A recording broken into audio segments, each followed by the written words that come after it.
All right, all right, all right.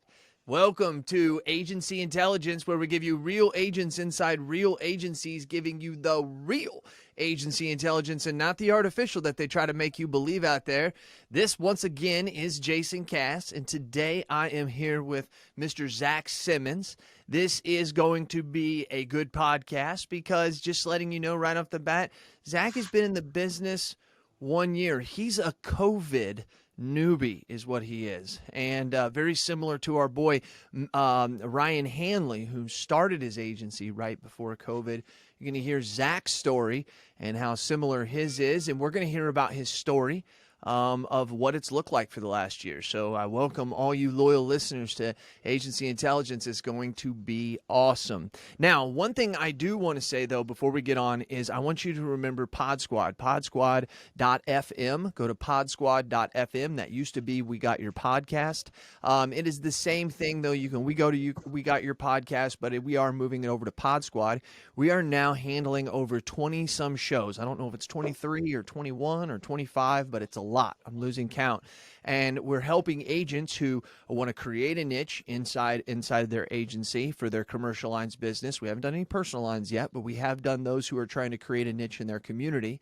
And then we've also helped those who already have a niche, who have said, Cass, help me explode this. And so that's what Pod Squad does. That's what that team does. I got to tell you, I'm part of the creativity and trying to give a little background and trying to fill out and give my advice to these podcasters, but it's the team Pod Squad led by Sarah, Nicholas, Riza, Robin, Alex, Andrea. They all put it together and they do an awesome job. So be sure to check us out. You can check us out at podsquad.fm, podsquad.fm. Zach, hey man, how you doing? How's it going, Jason? Happy to be here. I'm happy to have you, man. You know, this is what I like about this, and the reason why we reached out or we are connecting happens to be the fact that you are a new young agent, right? Like Exactly. you are, something that when we use loyal listeners, I've never really said it before, but when we use the word new agent, what we're usually talking about is someone who is young, or we're talking about someone who is young in the business. So you can be what we consider at an association level or at other organizational levels. They say if you've been in the business less than 5 years, that would be considered a young agent. Here, Zach is a young agent. He qualifies for both of those. And really excited to have you, man, and excited that you were going to be able to share a couple things and kind of give us a little bit of insight. That's what I wanted for the agency owners that are out there, for the new ones that are like you, who are brand new producers, for the agency owners out there who are looking for new producers for you. I thought having a conversation with you would really open up some eyes and maybe confirm things that some people know, but also open up their eyes to things that they didn't. So you excited, Zach? I am. Yeah, no, I'm really excited, and the podcast you've been doing has helped a lot to just hear it from people that have been there, done that. In any industry, people that have been there and done that are kind of the way of the world. Mm-hmm. I've had a lot of people in this industry tell me, you're going to study for your exam, and that's how everything's done by the book. And then you're going to have to basically almost throw all that stuff out and learn from the guys and gals that have been in the business and actually are boots on the ground and have done this for a career. They're two totally different worlds. And that first year, I think, is a transition between what did you read and what do you see? What did you read and what did you see? I like that, the transition between. So already a little gym there, you know. So Zach, before I get into it, how long exactly? Give me a little background. How long have you been in the business? Tell them when you started and the situation you Yeah. told me.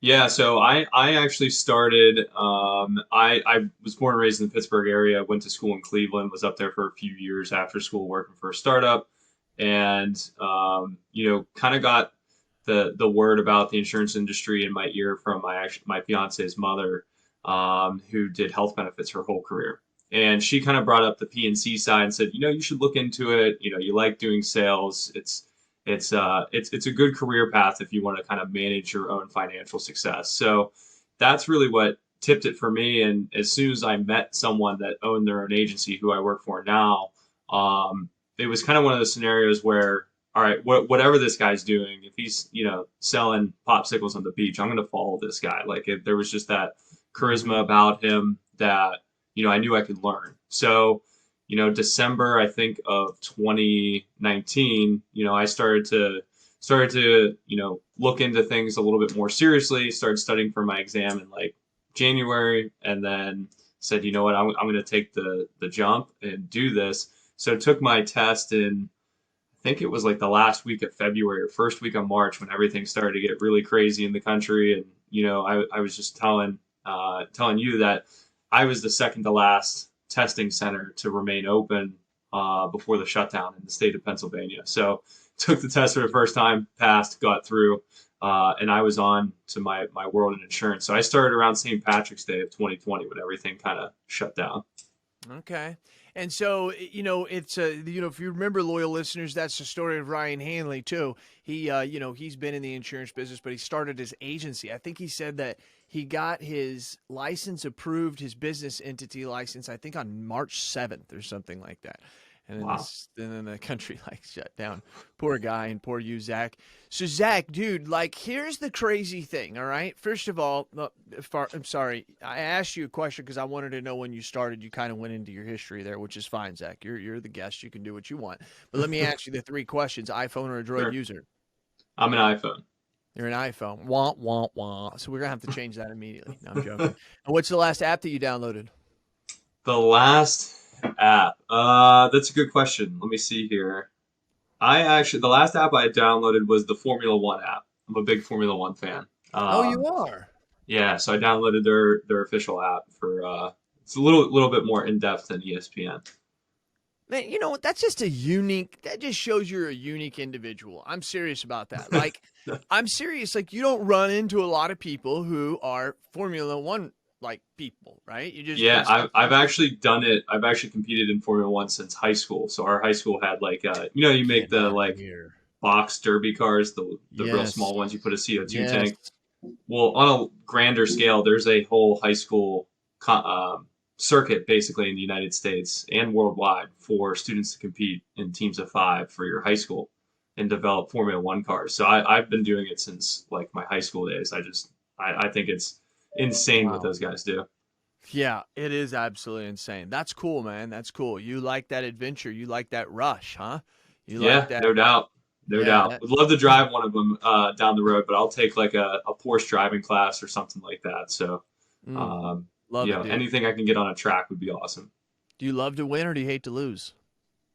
I think I've wrestled with this question a lot listening to your podcast, and I kind of analyze myself after every result. And I definitely hate to lose. That's what you win and you're kind of on to the next win, but you lose and the loss sticks with you. And you overanalyze the loss. So I think it's definitely the hate to lose for me. Right. I'm with you. It's the win or learn,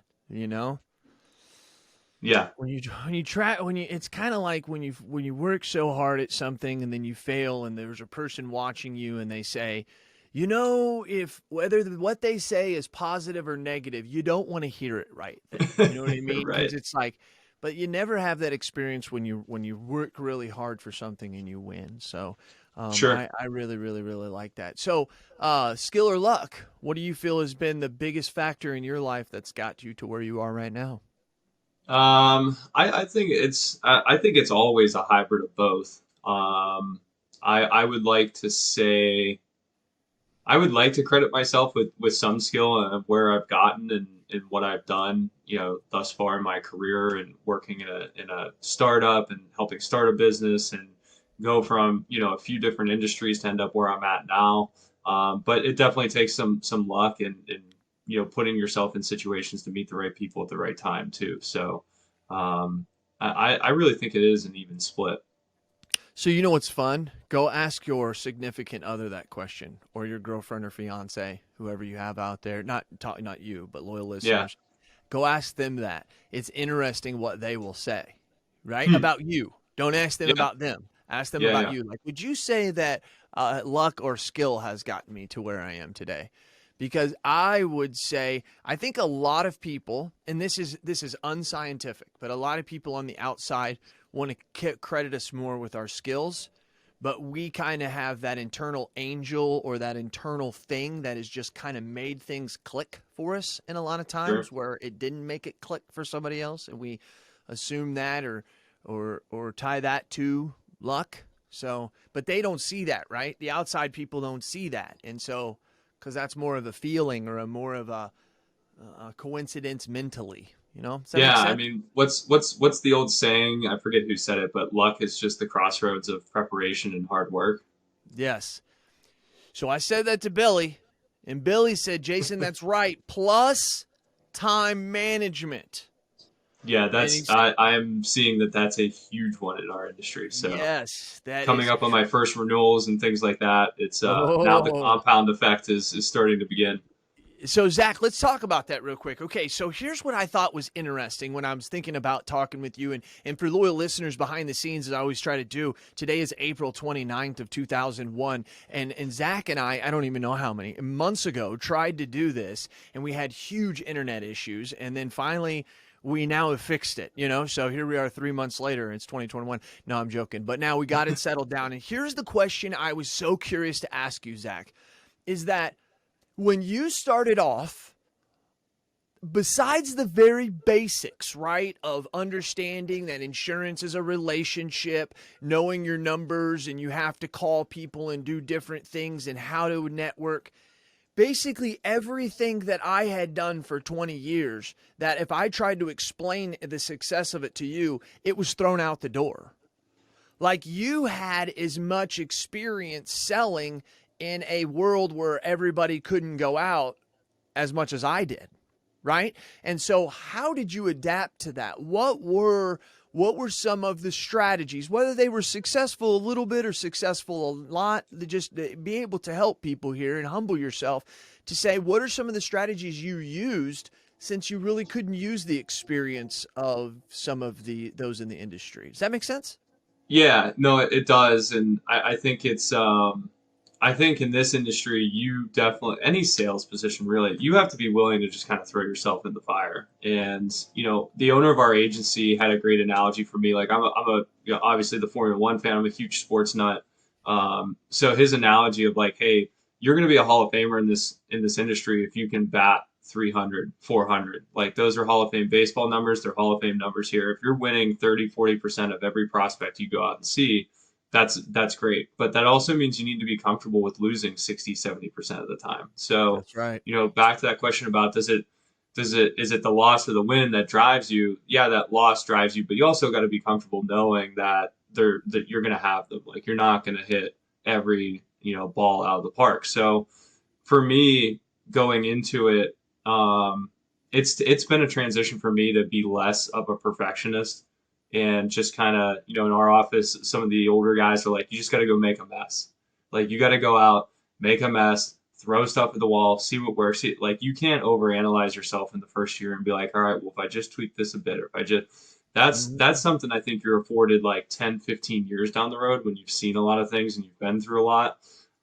So in the beginning I think I just had to make myself willing to keep dialing the phone, keep saying the wrong thing, learn how to say the right thing. And eventually, those meetings came through, and just sat with people and just being yourself. Like you genuinely have to be yourself. And this is a very technical industry, and you'll come up against customers in your first year that know about more about insurance, even though you're the insurance guy, but they know more about it because they're the business owner. So they know how it impacts their bottom line. They know how it can go wrong. They know what's missing, what's right. And I had a lot of honest conversations with business owners of, help me help you work Mm. through this. Mm. I'll be the catalyst to get you the place you need to Mm. be. But a lot of those first relationships were established because of that honesty and just willingness to kind of to learn. And I think people genuinely, you said I'm the young. Um, I think people genuinely, for the most part, do want to help younger people, in Mm. their career when they're looking when you show that you're willing to put the work in. I think not only the people you work with, but the people that are your clients want to help out. That's right, dude. It exudes from you. You don't even know about it. They say that between 7, 8, 9 months of a pregnant woman that they accrete this thing that gives them this glow, but they don't know, right? It's that same kind of thing. You're a hard worker. You remind a lot of business owners, you remind them of them, right? Sure. When they were Yeah. starting off with an idea and talking about their fiance and how excited they were about building everything, their empire. And I love, oh God, I literally can just cut this one part out and make a whole podcast about this.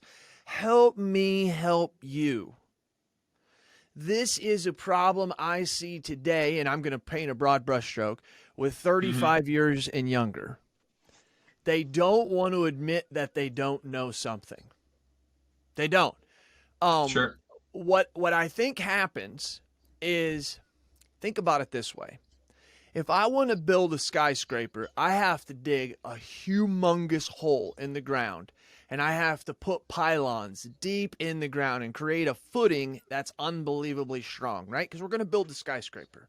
Sure. You don't do that when you're building a house. You lay a 6-inch footing, and then that's level, and then you build the house on top of it. I think sometimes we don't realize that we're not building a skyscraper. So we don't need the pilings into the ground. What we need to do is we need to develop just what we're good at, stay small.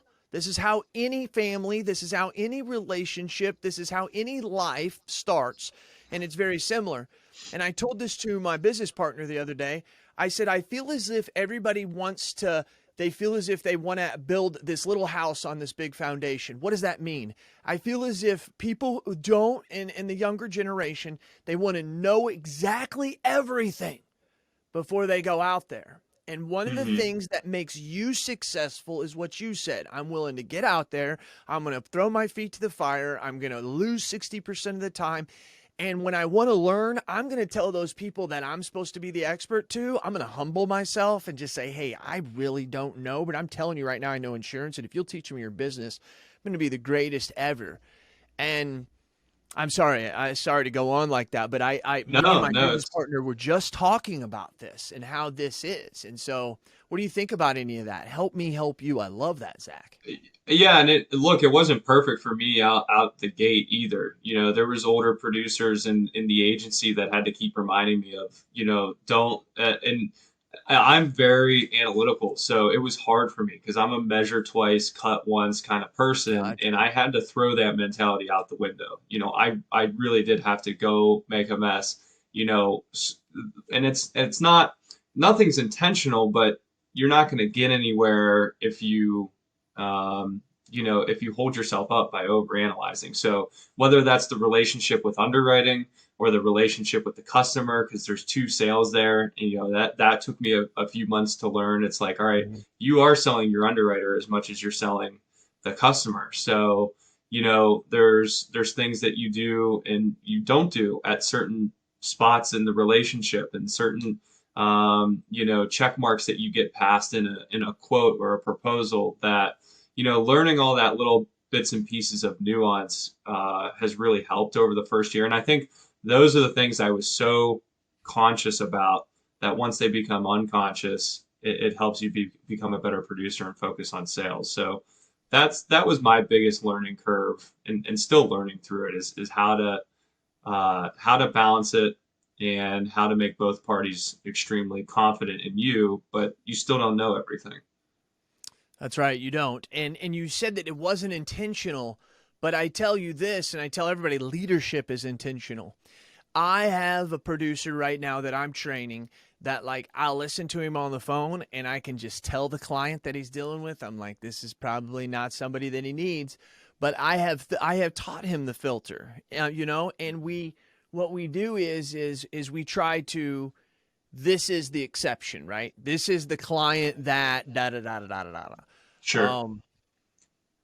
And so leadership has to allow you to fail at those things too. So, they probably know that some of these things, like, I don't know if that's necessarily going to work. What we find out as leaders, though, is a lot of times, especially the creativity, especially with the younger, you guys have this really unique ability to be able to express who you are in a way that's been different. So we have to be open to that. But I think that because you said it's not intentional, and I think leadership is intentional. And I'm trying to speak, Zach, sometimes when I'm just talking to you, but just talking to the loyal listener agency owners Yeah, out there, because they're having a real hard time connecting, as we always have, sometimes with the younger crowd. So good stuff. So you're commercial lines driven mainly, right? that's true. Yeah. All right. And so you have any niches? I mean, right now I've really enjoyed working with contractors. That's our agency kind of, so from landscape contractors to home builders to electrical, plumbing, the Artisans? trades. Yeah, Mm-hmm. yeah. So that class of business is really where I like to be because I feel like I can make more of an impact from a safety perspective, from a risk advisory, like you talk about everybody always beats the drum of, you have to add value. If you're just competing on price, that's going to be a long, long career. In that niche, I feel like there's an area to provide value, whether that's easier or I just maybe naturally, understood it a little bit quicker. Mm-hmm. That's the place I've seen the most success, and I've gotten a lot of feedback where business owners most of the time, especially in like manufacturing. So we're, Pittsburgh, Erie, Cleveland. So we're, that pseudo Rust Belt, if you will. There's a lot of manufacturing and small tool and die and machine shops in our area where uh, most owners, really do want to help on safety. They really do want to have a solution. They don't want their experience mod at like a 1.3, going up to a 2.0 and having people get hurt. But they're so small, they don't know what to do or how to do it. So that's where I found we can add like the most value. Zach, when you Uh, say they're so small they don't know how to do it, what would be the premium range for a full auto or package plus work comp that you're referring to? yeah, so for the full package, I'm talking, like small market, 50 to $100,000 in premium for the year. Okay. Maybe they have a shop foreman slash engineer, 5 to 6 front office folks, and maybe 10, 15, 20 guys out on the floor, and they're a small manufacturer of widgets. And that Mhm. niche, I think, we've developed a solution inside of our agency called Integrated Risk Partners, where it's a full-time safety advisor, safety professional that is bolted onto our agency. So we can work in tandem with some of the resources that our carriers provide us, but more so having that in-house to really almost like third party it for all of our Mhm. clients so that they can all get a piece because that safety person, we find out some people have dabbled in it. They've paid someone, $70,000 a year, but they only work like 3 weeks out of the year when OSHA Right. comes or when they need to do some safety checks. So we've had a lot of success there by adding a little bit of a different kind of sprinkle outside of just the quote the proposal and the insurance, helping people directly with safety and things like that. Yeah, and that's the difference right there because a lot of these people that were out there before Zach, and what I mean by the veteran agents, 55, 60, 65 years and older, um, they did a lot of the stuff that you and I do today. But they just kind of got in a situation that I'll be in one day. It's that this client's been with me for 20, 25 years. Deep down inside, you're probably going to lose it at some point in time, but you maximize the relationship the best way you can until the relationship becomes different than what you assumed, right? Mm-hmm. Yeah. So are you AORing or BORing any accounts? I not really. Not really. I've really focused. I mean, I'll certainly do it. It just hasn't come to a point where I've come across a lot of people that are with the same carriers that we represent. There might be a Gotcha. piece, if Mm-hmm. I have solutions for 4 out of 5 lines, in that fifth line, I can BOR that. I've done that, but having not been in the business prior and having no insurance relationships, there isn't a whole lot for me to like drag from an old book and just say, hey, let's VOR it to this agency because I'm here now. I've seen that done with other agents who have transitioned to our agency, but that So let me give that you an hasn't really come example, up. Zach. Let me give you an example, okay? Sure. So you have this machine shop. First of all, in our agency, 10,000 is the minimum premium we prospect. So that's usually about 75,000 in premium. I'm sorry, 10,000 in revenue is the minimum we prospect. Do we write less than that? Yeah, but prospect. I actually have a Sure. prospect list. That's about 75,000 in premium. So to write 75,000 to 100,000, we consider 75,000 to 150,000 big fish. 75,000 or 100,000 or more, 150,000 or more. Excuse me. We consider that a whale. So Mm-hmm. 75 to 150, 150 and above. So, anyways. Here's something to think about, though. When you're out there talking to those machine shops, there's two different ways. Like if you get in there to where you're not quoting and you're in there 5 or 6 months before and you're doing your safety analysis, you're doing your mod analysis and all that, that's the time to blow the agent out of the water because all the other agents aren't there. Also, if you have a carrier that's willing to work with you, you can also sometimes say, hey, listen, we're 4 months out. I recreated your mod for you. It's going up, but I got a carrier that if we do this, this, and this, and this, they're going to give us so much credit that it's going to offset it. You know, there's different things you can do before, and you really get them. But here's the deal. So I don't have those carriers. So that's the two different methods. So we go in and I already have their carrier. So this is real easy to BOR. Or I don't have their carrier. What do I do? What you do is you get a commitment on all of your carriers.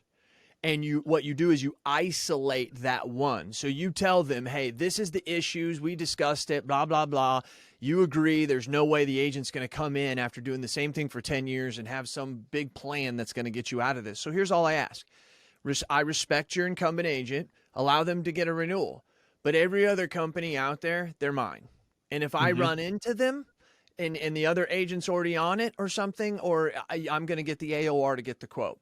So then Charles Speck taught me this because then what it does is it allows you to isolate but still use all of your own carriers.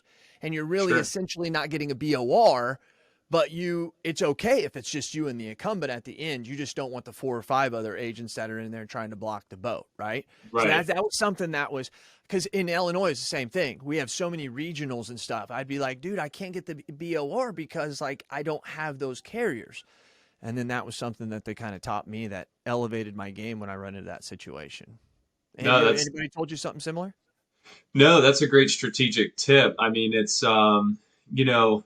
there's I haven't run into any situations too often where like one of our largest in-house carriers is Erie. So Erie, you can have two agents prospecting and quoting at the same time. So that actually is just a little bit of a different scenario unique to That Erie. is absolutely different. Yeah. So there's that, and then the other carriers that we represent, I do have those conversations up front because I learned very early on to, COA, take a look at, all right, is the client aware of who they're quoting with? The other agents, if there are other agents, if you're the second or third one in the door, all right, who are they quoting with? What is their plan? Who are they going to go to? Are there some that I can get? Having that upfront conversation instead of just showing up and then you get that look on someone's face. Well, I already got a number from Travelers, and then you're kind of sitting there after doing all that work and you could have asked a simple question up front. But what you're talking about, I do like because it's more strategic. You're taking control of the situation to actually change your environment, your competitive environment. Zach, you're very smart on the questions. So what I teach my producers is there's questions that you don't feel comfortable asking that will get asked and will get answered. You are up to when that happens. Yeah, so absolutely. You can deliver the proposal and then they're going to tell you the answer to the question you never asked. And you're going to go, oh my gosh, I didn't know they already had Travelers, right? Just like you said.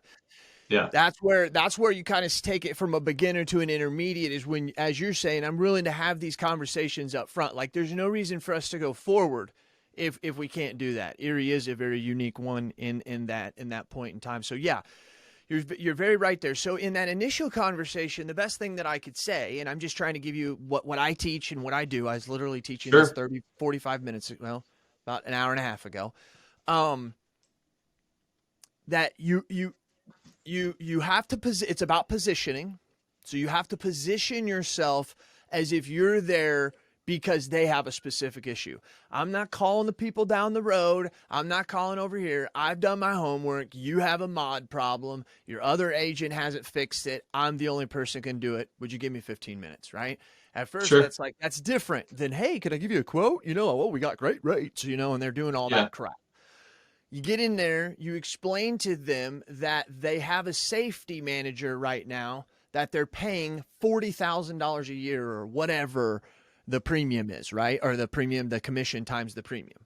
That's what they're getting paid. Like, that's what we tell them. Like, you got an agent right now that's getting paid $27,000 and they should be doing it. Because here's what we find out. We find out that you, Jim, you probably measure productivity really, really well. You know exactly how many patients coming in or out, or how many products you have coming in and out. You have a whole department dedicated to quality. Okay, that's very smart to do. But what we very rarely do is measure safety.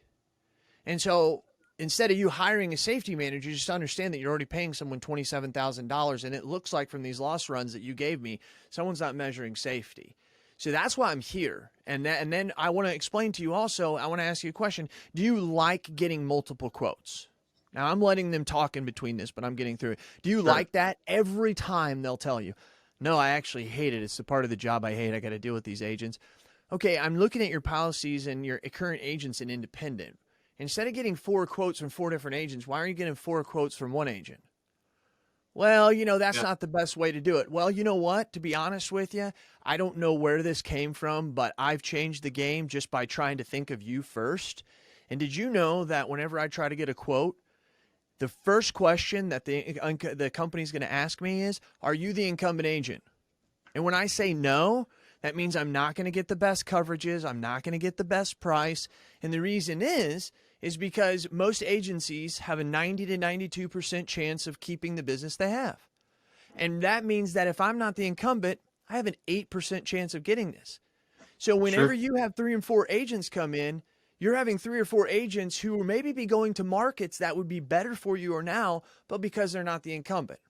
So that is something to think about. And then I have 2 other points that I hit on before then I wrap it up with, hey, give me this and this. I come back in 2 weeks. I ask for the BOR and we roll on. If they don't give me the BOR, that's fine, because if I got to that point in time, they're already my client. They just don't know it yet, because it's going to maybe take another year or 2 for them to finally feel the uncomfortableness, or the CEO finally finds out that the HR hasn't been letting me through.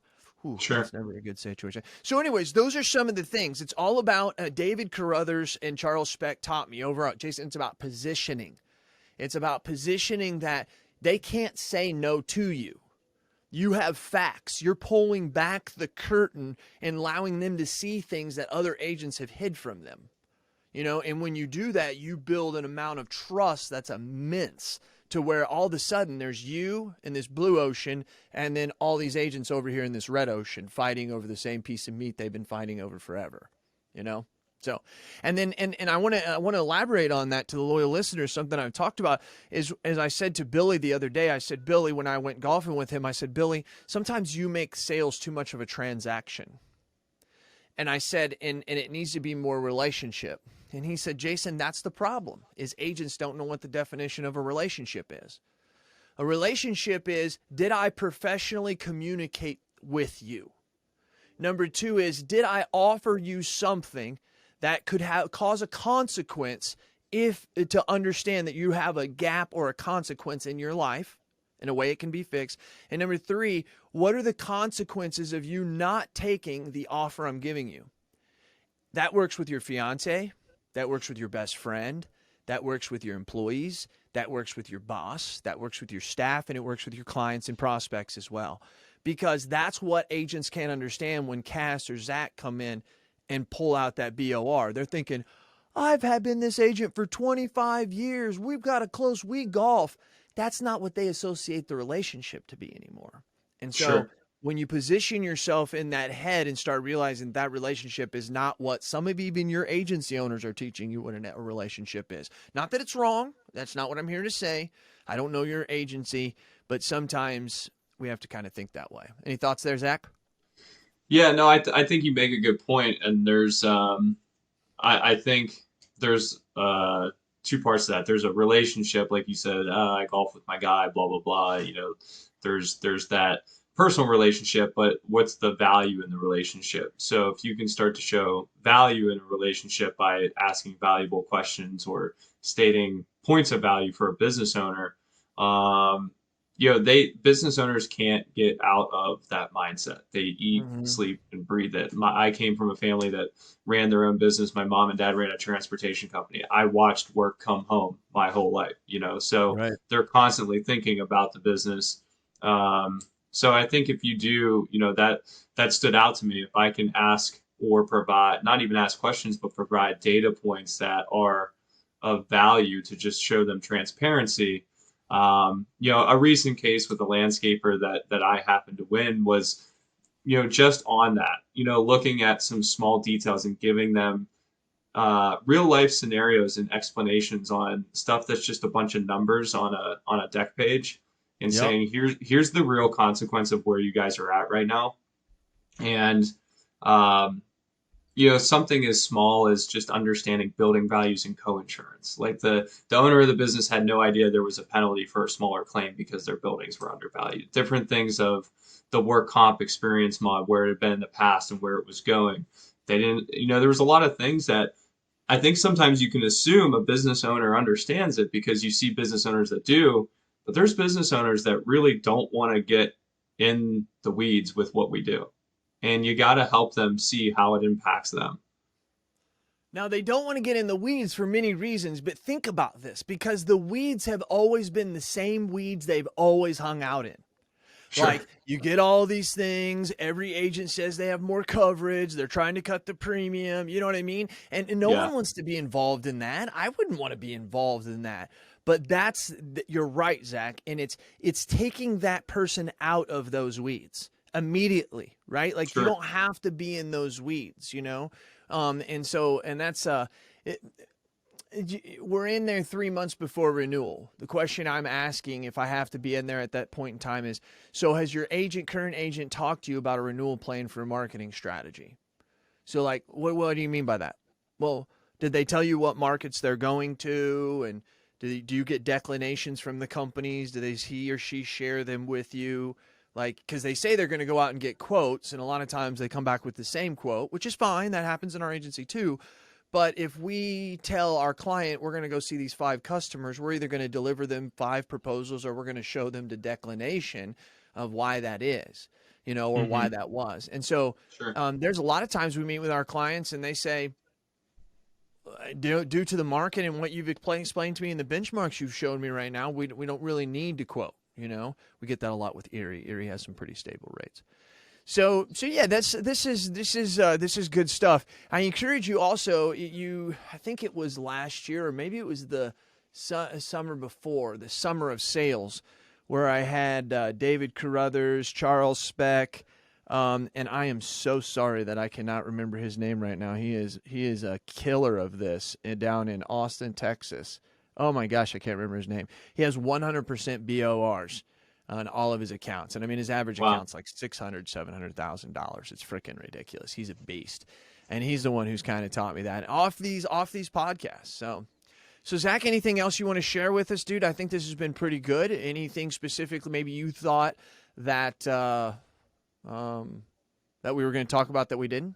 Yeah, no, I mean, I think for me, asking the more experienced, agents out there, I'm just trying to get more creative and more accessible to the next opportunity. A lot of what we're doing is, well, what I'm doing is cold prospecting. Like I said, I moved from a whole different market, from Cleveland back to Pittsburgh, my hometown.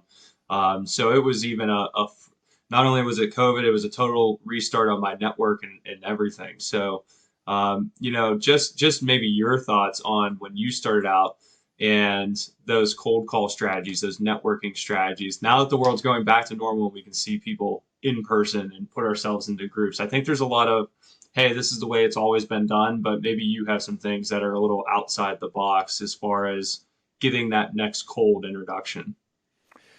So, yeah, good stuff. Good stuff. You can't undervalue cold call. I'm not cold calling and networking today. Still in today's world. Sure. They're two different mediums, obviously. A network is more of an investment. As you know, cold calls, it's no one likes it, right? It's not the preferred method. But damn, if you need to set an appointment tomorrow, it's the only method. You know what I mean? Yeah. It just really, really works. And I don't believe you always have to cold call. Maybe 10% of the time. I still cold call today. Now, the reason why I do it is because this is what I do. Now, remember we were talking about I only have those 14 to 18 clients, or excuse me, prospects, because if I can write 3 of them a year, I'd have more business than my agency can handle. You know, we could hire a Sure. bunch more, but we're not looking for vast, straight up growth. That's not what we're looking for. So those were important. I wish I would have had more of a targeted prospecting list. What does that mean? That means understanding who my client was. Like, who's my client? Anybody who pays less than $1,000 in revenue, right? So take that times 15%. I know that that's going to be $7,500. So we got $7,500. I don't quote anybody less than $7,500 in premium, right? And then Hmm. after I do that for 3 or 4 months, then we're going to move that up to $2,500. I didn't know that. Well, what if we're in personal lines? Okay, you don't write anybody. Take your 2 autos in a home. What's the average premium? What's the average commission? I'm not writing anything less than that. Well, what if a motorcycle comes in? Well, it's a certain situation. Something I learned now is called it's a lie that we tell ourselves, which is the lie of this and that, which says that we have somebody who comes in, needs a motorcycle quote, or they come in and they just need their business auto done. And you say, hey, well, where's all your other accounts? And they say, oh, it's up the road with that other guy. And number one, most of us don't ask questions as to what that is. But number two, we should. And when we ask questions, we find out that his or her brother is an owner of a large corporation, or they tell us if we quote this, then we will get that. And it's actually a big lie. A lot of times customers don't do that. A lot of agents like to say, oh, I've had that situation happen to me. Okay. Out of 100 times you've heard it, 5 to 10 times it happened. But the other 90% it didn't happen. So I wish I would have understood that, because I rode a lot of monoline motorcycles and then would chase the client, or would get so busy prospecting, I would prospect something else. I also wish I understood that birds of a feather flock together, and that's never more real than in who we are. You write a bad client, they will refer everybody to you because you did a good job. You write a great client, they'll maybe tell 1 out of every 50 when it comes up on the golf course, right? So you Sure. have to so sometimes that I want this because maybe I can get that draws in service work that you don't want, that prevents you from actually selling in the future. So I wish I would have known that. I understand everybody needs to write anything that fogs a mirror. I get that. But understand you're trying to get out of that as quick as you can. And how you do it is you have a targeted prospecting list. And that person who has 1 auto or whatever, 1 business auto, they'll come in the door. And right now you're new, so you got to write them, no matter if it's Zach or anybody listening to this. But understand that, okay, now that I got 1 of those, I need to go find 5 of these others that are on my target list. Because here in another year or so, I'm just going to tell that motorcycle we have another part of our business, or hey, we're either going to represent all of everything you have, or we represent nothing. You can't do that right now. You're trying to make a living, I Sure. get that. Yeah. But it's how fast do you figure that out? Some agents never do. They never do. Yeah. Until 5-10 years later, they can't sell, and then they're being swamped with service, So Yeah. those are Yeah. some of the things that I learned, or that I wish I would have learned. Let me put it that way. Yeah, and I think the last question I'd have for you, and you spoke on it a little bit earlier, and I think it'd be good to circle back. Time management. Time management has become, the crux of success. So, especially in this business, as it compounds, and that's the beauty of it, is it's an annuity base, it's a compounding income, but that's also compounding work. So the service work, the prospecting. As you go 1, 5, and 10 years into this, what are some of your strategies in managing your time and making sure that you either are touching all the clients, or there's the perception that you're touching all the clients? Time management. I wish I would have set my calendar and followed it better. Today, I do so many things, dealing with multiple companies and dealing still with the things I have to do internally. Sure. I wish I would have used my calendar more. because I missed a lot of opportunities. I didn't schedule my time correctly. There's hundreds of hours of prospecting that I missed out on because I did not set it on my calendar. Another thing we do is we always set sometimes an hour. I've changed that to 20 minutes. So when I'm going to prospect, I'm going to do 20 minutes. And I can do anything for 20 minutes, right? I can run down the street for 20 minutes. It's going to kill me, but I could do it if I had to right now. So I try to make 20 minutes, and then when I prospect, I'm hammering out 5, 6, 7 calls, warming up with a couple of them. I wish I would have followed my calendar. Every freaking major professional athlete, anybody, says that they have a calendar and they follow it. I wish I would have done that. That's something that I do today. As far as strategies going forward, it's delegation. But I'm at a different part than you, Zach, right? I was you, 18 years ago. There was no such thing as delegation. I was everything. I was frontline underwriter. I was marketer. I was CSR. I was everything. I didn't realize, though, that I should have put some of that small stuff off. Once again, targeted prospecting list. Someone's not on it doesn't mean you tell them no. Another thing, you could form relationships with other agents. Hey, if somebody comes to you, or if you have a brother or sister-in-law and they have a $300,000 account, let me have them. I'll send you everything that's under $5,000 in premium. You know what I mean? Sure. Those different types of things. Partnerships, understanding the partnerships with my vendors. My vendors are going to give me the tools to success. Tools are a discipline. Technology, a discipline. Self-discipline, accountability, technology, and outsourcing. The 4 disciplines every agency has to have. So I need to have good partnerships with my outsourcing and with my vendors. My team, I understand that for me to get where I need, literally 80% of my investment has to be into my people. I realized very shortly, not very long ago, and I wish I would have learned this a long time ago, that Steve Jobs says, I don't hire smart people and tell them what to do. I hire smart people and they tell me what to do. I didn't get that. Now I get that. Now I haven't taken a pay raise in 3 years. Why? Because I'm trying to hire the best possible people that I can. They're smart, and put them in a position and say, tell me how to make that part better, right? Yeah. I didn't understand that. So these are some of the longevity things now Sure. that you'll start getting into. And you're going to start hitting this delegate thing probably around 2 or 3 years in. Usually if you're your own agency owner, that's about when you need to hire somebody. So you'll have the same thing in your agency, and you're going to have to form your team, right? Hey, let's get all on the same page. I know you do personal lines and you do this. I'm really going to count on you so that I can put this off, still grow the agency, but I got to do this. My prospecting list says that I got to hit this much minimum premium. Right. Yeah. And being an analytics guy, helpful. You can predict your income, right? Hey, if What's I that? know that my minimum premium is $2,500 and I write 10 of these guys, I'm going to make $25,000, right? The agency is. You just know that. Makes it the simple. math is simple in this game. The math is very simple. Very simple. And you know where the math is really awesome? It comes back around in 12 months. Yeah, no doubt. Freaking awesome. I mean, No you doubt. and your wife, what's your wife's name, Zach? Christina. Or it's fiance, right? Fiance, yeah. August is the date, so. All right. August what? August 27th. Okay. All right. So, Christina. Yeah. You guys know this because you've been around it and stuff. But for every young agent out there that maybe doesn't know this, and maybe, Zach, you better thought of it this way, there is a value to what you're building for the future, not just your book. We can't put a value on the fact that if your daughter or son decides to play 5 sports, you can be the coach of every one of them. Sure. If you decide not to be the coach, you're going to be a spectator that never misses it. Doesn't matter if they pay at 10 in the morning or they run a track meet at 10 in the morning or if it's 6 at night. There's nothing that can fill that type of thing. And then maybe you say, I don't want to have kids. That's not me.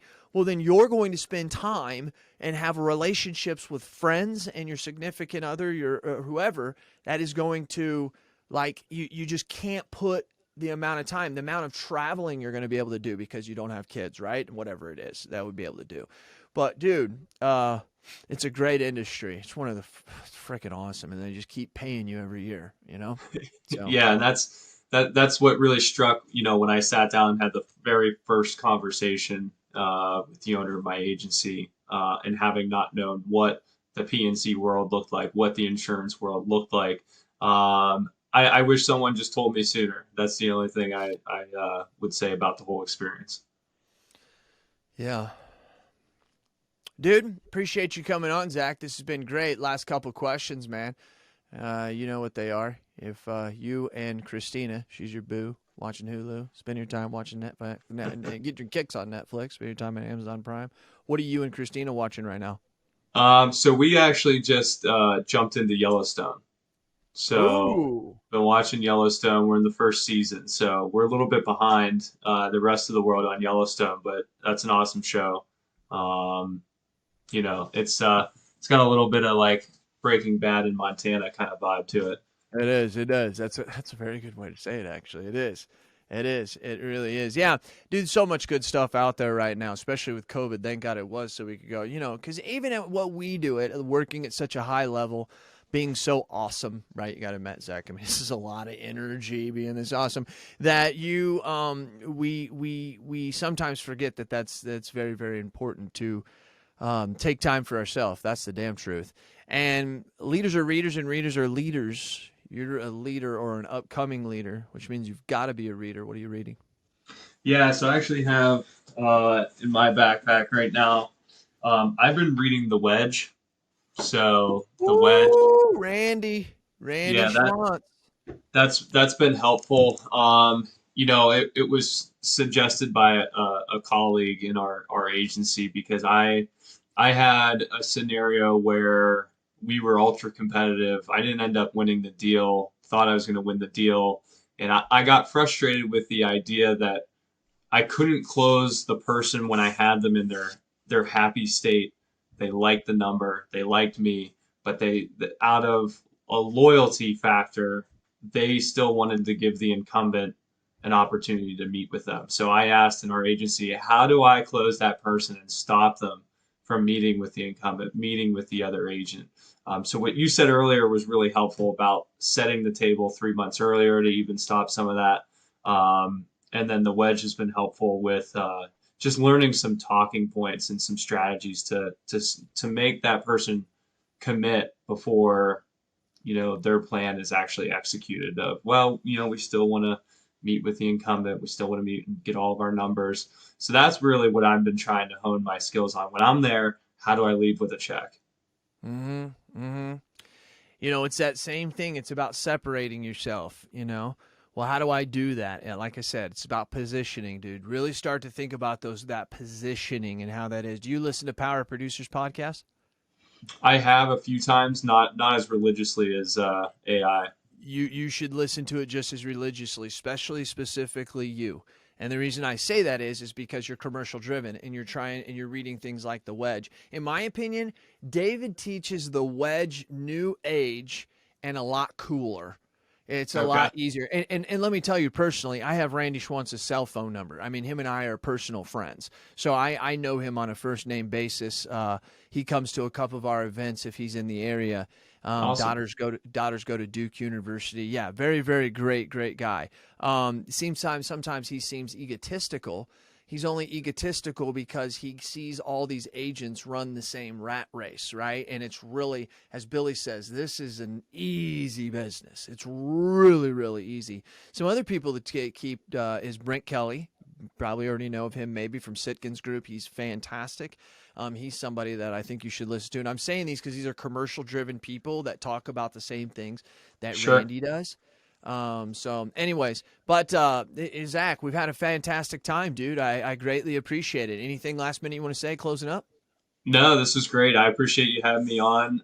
Huge fan of it. Very helpful for someone that's in my position, and I look forward to keeping a close eye on everything you're doing moving forward. And would love to maybe do a spot, maybe 2 or 3 years down the road here, do a follow up, see what all's changed after year one. Absolutely will. And we're going to be having Mitch Gibson is going to be starting a podcast here. I'm trying to think of the name of it. He just told me the name. It's MVP. he played college baseball, and he's going to relate sports tactics to things. And it's great because when I get around him, he's 25. And so I see so much of him in myself and you, and it's like, or see me and him. And it's, you guys are just doing something different. And that's the reason why we wanted Mitch to have a podcast, because he speaks to that, to your age people. You know what I mean? Yeah, There's no, you no. know, you're not, I've loved I'm not when he's very, been on. what? I said I've loved when he's been on. Yeah, yeah. I want to say I'm much older than you. It's just we're in two separate, different generations. You know what I mean? Sure. You were growing up, and you're coming into this business with so many things that we didn't have. I mean, seriously, man. My first year, probably year and a half. I mean, I had to like read a manual. Like, Yeah. okay, if they have this many vehicles and it's this gross vehicle, take this times this, flip the manual. I mean, that's what I was doing, right? You can't even comprehend that stuff today. Yeah, I was laughing that, inside of Erie's system, just, I only had to do one garage keeper's policy on the old form that was like getting a magnifying glass out and things were written at an angle. And I'm like, where's the computer? And they're like, this is how garage keeper's done. And they've changed that. So thank God I only had to do one of those on the old school form, but I was like, this is nuts. This is like a treasure map. Man, the stuff they've come out with now though is good. It is. When it comes to data, Erie has the best data on their agents. I mean, they really truly do, and I know that blows people away. They just don't work with other things well. But internally, they work really, really well. We have every piece of data you want on our agency. Zach, I appreciate your time. I really do. Loyal listeners, I hope I was able to give you yet more of that agency intelligence, because I do what I do because I do it for you. And today I gave you a real agent inside a real agency, giving you the real agency intelligence and not the artificial that they try to make you believe out there. This was Cass. He was Zach, and we are out.